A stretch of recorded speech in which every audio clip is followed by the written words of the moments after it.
Yeah, my name I think is if I pronounce my family name, it is a bit difficult. People always have problems in spelling and pronouncing my name as Waffenschmidt. So this is why everybody calls me just Volker. Some say even Dr. Volker, but that is not so very important. Okay. I'm 68 now, and I'm married. I've got 3 adult boys and 1 grandson.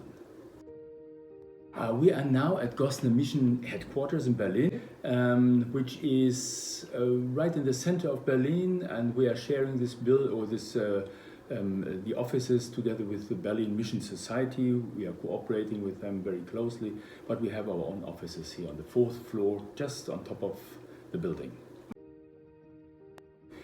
Yeah, as I said already, I'm 68 now. Actually, I should have retired by now, but I'm still continuing working for some time.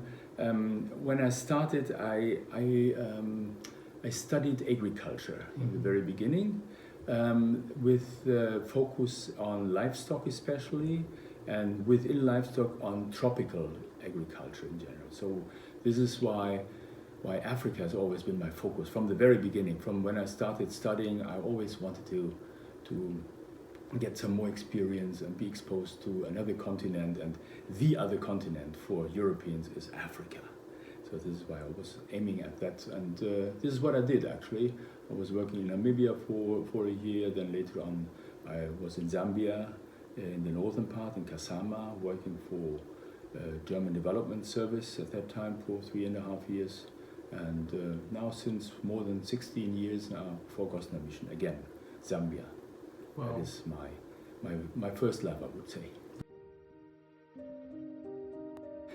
What I'm doing is I'm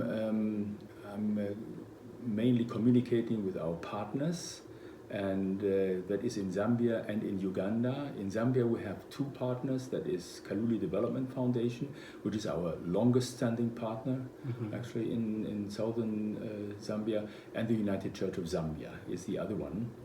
And we're having projects with both partners, and so I'm more or less the one who is supervising them, planning together with the partners, implementing, and later on also doing the financial and narrative reporting and all these things. I'm trying to get money from donors here in Germany, as well as from the German government, for instance.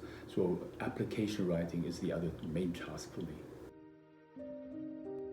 Yes, together with KDF, Kaluli Development Foundation, we have at present 2. That one is, we call it the Youth Skills Project. That is a combined project. It addresses the youth center at KDF and a vocational training component together with the local workshop owners. That is the biggest one actually, and another one is it has come to an end, but now we are starting afresh. That is our school garden program with the 19 schools in the district. I think my working day starts very often with a WhatsApp, very early in the morning when I'm still sitting at breakfast, and I hear ding, ding, ding, the messages are coming in, and I know now something is going on. Either something very fine, very nice, let's say for instance photos from the youth center, activities that have been done at the youth center, which is always very motivating to me to see this, or the other way, ding, ding, ding, and then there's something is going wrong. A vehicle has broken down, or whatever, something like that. So then troubleshooting starts.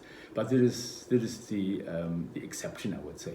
Normally it starts in the office or at home with just reading reports that have come in recently, doing my comments, sending back those reports with some comments, planning together with the partners, communication up and down, what's going wrong, what is going correctly, where should we fine-tune something, things like this. And then I have to look at the finances, of course. Where are we now? Are we still within the budget, and so on.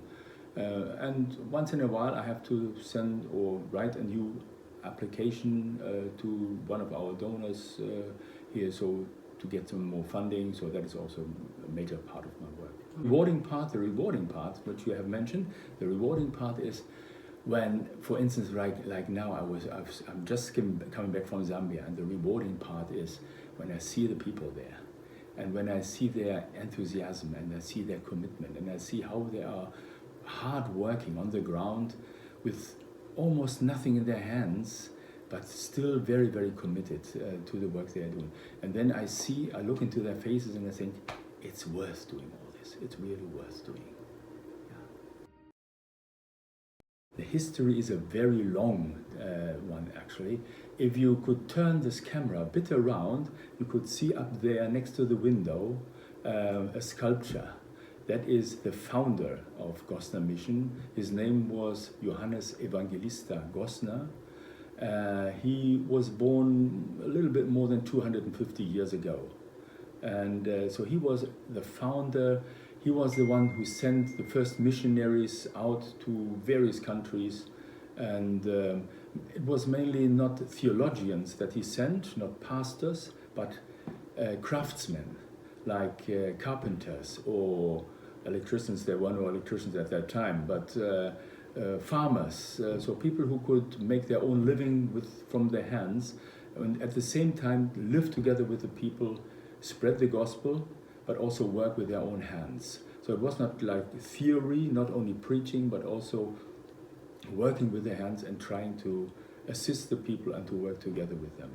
And this is something I think that has gone through the history, even up to now, that we try to work together with the people, not coming there as the experts and say, this is the way you should do it, but to cooperate, even to learn from each other. So we are not the ones who are teaching, we are also learners at the same time.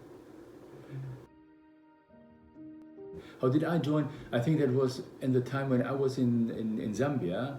That's when I came to know Gosner Mission. Before I didn't know about it, but since we have a very nice plot in Lusaka with guest houses, I sometimes came there and I spent some nights there when I had an assignment in Lusaka.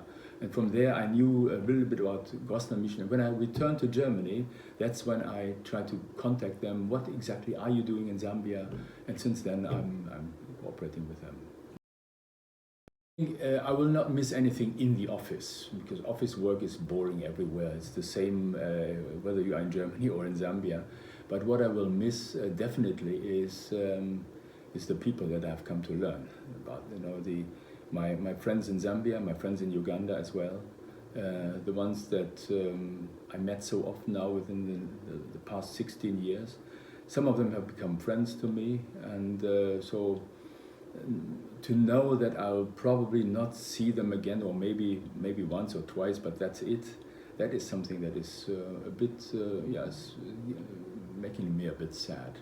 I should name a few names probably. I mean, there are, especially at KDF, there are my very special friend Chimunya. I have to mention her, but also Milupi, Barbara, Annie, Golden, someone sitting next to me now, Matongo.